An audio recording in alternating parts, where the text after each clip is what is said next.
Hey there everyone, hoping I can do a quick video about some of the martial arts training I've done before the sunset. So anyways, my little joke is that I'm a fat old black belt because, you know, when I was younger, obviously I trained hard enough or I wouldn't be a black belt, but since then I haven't been very consistent. I just dabble from time to time, and so one of the things I like to do is just kind of kick around in the backyard.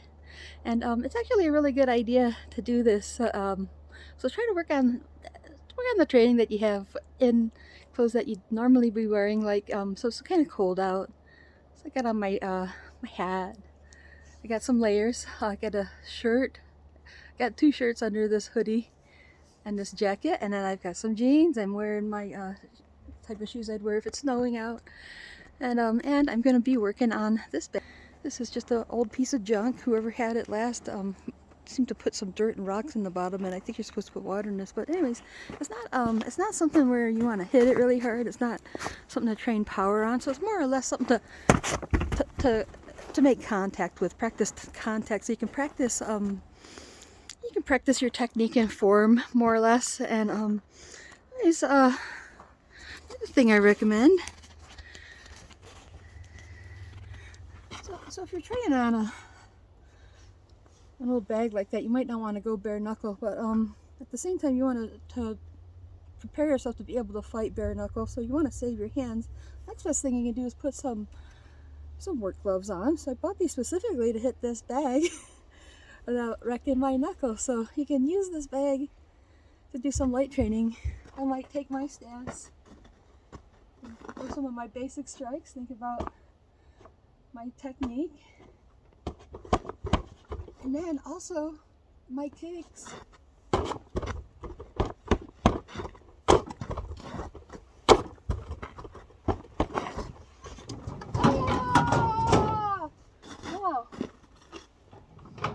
What have I done?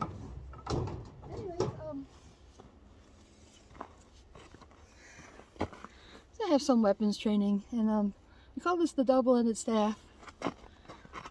And that's simply because it has two ends. If you hold it by the middle, it has two ends. Now, we say that because if you get a shorter one, we use it single end. So, double-ended or single-ended. So, if you get into historic martial arts of any form, it's a good idea to learn this weapon. And so in the Asian arts, we start people out on the double-ended staff because it teaches you every other weapon, no matter what it is. And so, just pointing this out, this is something you don't want to, think about it. This is made to hit other people with, right? This is a rattan staff. This is preferred by the Shaolin. And you can practice some of your technique on here. You can practice those, feel that connection, whatever it may be. So I just want to point out that as a martial arts student, I've been in Shaolin Kung Fu, and we recommend starting out with this, and this really helps you to make sense out of every other weapon you're going to see as far as fighting with sticks and knives and swords and all that go. So anyways, let's set this aside somewhere.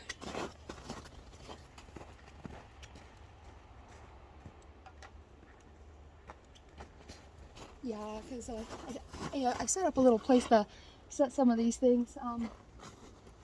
So this is something I inherited from Rosey Clearlite. This is just a walking cane. Now, since I've seen some martial arts, I can make sense out of this as a weapon. So it's not a very heavy and dense weapon. So if you know things like, sweeps, and the softer aspect of staff, you might find some use for this. So if you happen to be hiking or using something like this and you need to fight, you can test it here, right? So it might have some use as a weapon.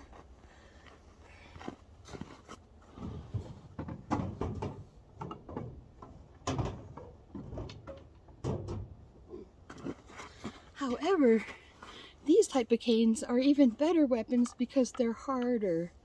In fact, there's a whole entire martial arts system dedicated to this type of cane. And then in the history of Shaolin Kung Fu, we had a guy from India. Who do we call him? Bodhidharma. Bodhidharma came, and then we renamed him Dhammo when he got there. And he had a couple of things kind of like this. So he had canes in either hand, and he was hiking from India to China.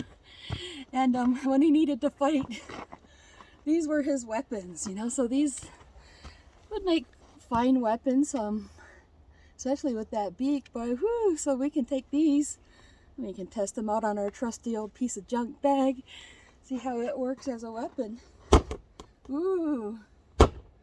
Oh, and same with this one. So, you know, if you've been learning Kung Fu, you can translate that to your staff. And that'll, and so the things that you use on your staff or your sword might transfer over to these. So these can be hidden weapons. Oh.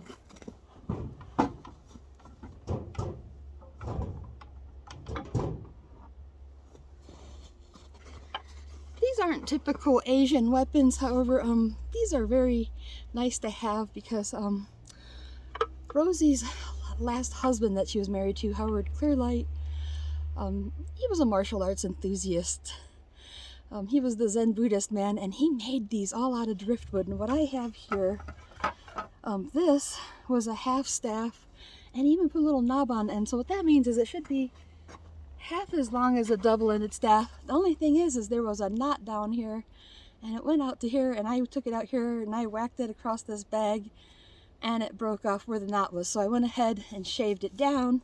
So now it's more of a walking cane like this. So this can be a deadly weapon because it's so firm. This is petrified wood, or I don't know if it's petrified, but it's driftwood. That's what I mean. So it's hardened. It's hardened because it's driftwood. So I'm not really sure which tree it's from, but think about that. Quite a knock to it, and then probably not a good option. Now for this is what you might call a bokken. It's a wooden sword. So if you go into swordsmanship, hopefully you might start out with a short stick, but then you might go on to a wooden sword. So whether it's European style or Asian style, new martial artists have to train with a wooden sword. This is a very basic one. It doesn't have a lot of details to it. It looks like you put a place to put a cord, so it could be a weapon. I mean, I wouldn't want to get hit in the face with it. So yeah, so you might practice form. Gives you a chance to think about hitting something. So what is it going to feel like when I strike a surface? Now this one, so these are weapons you can use it in a soft way or a hard way. So because there's no sharp edges, that's why wooden weapons like this can be the nice way. So I might use it nice. Just move it softly, use it as grappling. But he put a taper on this, so you really don't want to get hit by that. So look at that.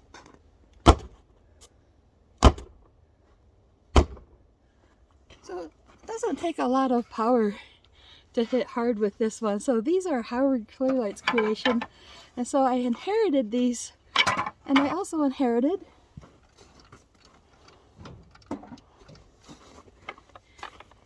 these. So like I said, this one, these two definitely make good weapons. So if you know anything about fighting with a stick, you have to make that determination. So you might have no weapon. So typically in modern days you don't walk around with a stick, but if something happens to be handy around you that is shaped like one, you might be able to determine whether or not it's a good weapon. And with this, to a point, I really wouldn't I'd probably just rather go barehanded, but if you're trying to keep somebody at a distance, that's what you would want this for. Maybe you have somebody else who has a weapon, then you're going to need this to what you call keep them at the end of your stick. So anyways, this stick would probably make a much better wizard's cane, which it was anyways. Rosey was, I don't know, she's kind of like an old wizard, so yeah, this would probably make a much better wizard's cane than it would a martial arts weapon. So anyways, thought I'd share a little bit about my martial arts craziness with you tonight, and